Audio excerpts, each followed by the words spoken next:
wal seen waa ji très bientôt yaa ngi bëgg a bëri de man de avant may dàq sax am naa message yu très bientôt yi xool leen yéen ñëpp ci seen whatsapp yi kenn ku nekk am na au moins benn message yu très bientôt bu am ay at bu am au moins 1 an jëm ko sa waa ji du ñëw sa waa ji mënta ñëw seen waa ji du ñëw seen waa ji mënta ñëw dige bi dafa yàgg su buggee ñëw kay na ñëw mos kaso bi ne kaso bi dafa metti ba pare génn dem mu génne boppam waxtaan ba génne boppam ñëwaat dugg kaso buñ ko waxoon sax xam nga doo Karim moom du ñëw alaa di kay dafa war a négocier waxtaan Karim daa war a bàyyi mu wax fexe ba génn ci guddi gi waaye nag ku leen di digal lu baax du ngeen ko xam da ngeen yaakaar ne daf leen di ñaawal wala daf leen di dugal mais Karim dafa waroon a taxaw négocier parce que bàyyam négocier ba tey même contre notre gré waa PDS yëpp anciens yi xam nañ loolu ñëpp daan mer walla da daan taxaw mais finalement on a compris que ça a réussi ndax am na la mu bëgg mais Karim tout ou rien mel ni Karim moo gën waa PDS yëpp mel ni PDS amul kenn ku may Karim ñëpp la seen day liggéey nag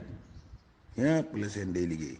kenn ku fi nekk yàgg ci PDS mérité nga fi lu nekk mérité nga fi jiite parti bi mérité nga fi sax nekk président de la République du Sénégal parce que loolu PDS da koo liggéey avec ses compagnons ak le peuple sénégalais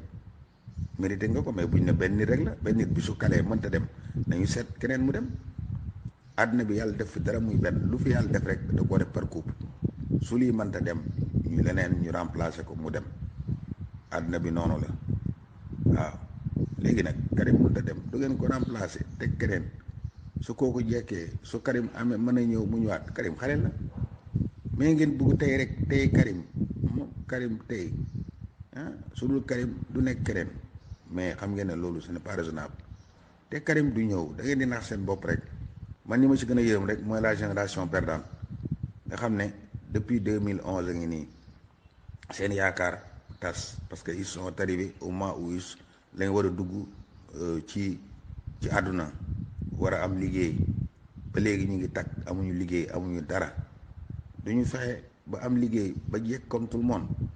suñu amee liggéey ku yuuxu ñu yuuxu waaye nekk su fekkoon ne Karim dafa am perspective ñoo xam mais amul perspective Karim su naroo ñëw ngeen dégg ñu ne Karim lii mooy programme am Karim lii mooy équipe am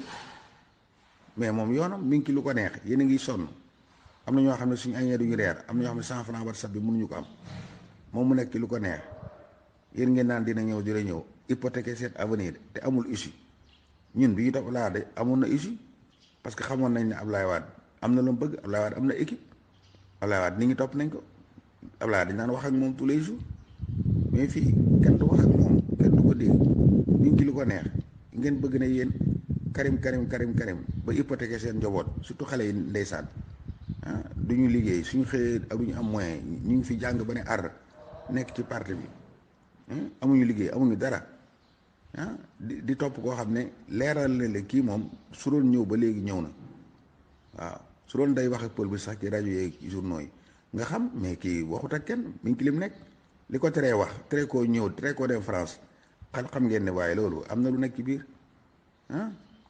sëb bi la ko bënn ngi ci biir gros bi la ko sànkara ngi ci biir seetal leen seen bopp Karim moom day wax rek mais du ñëw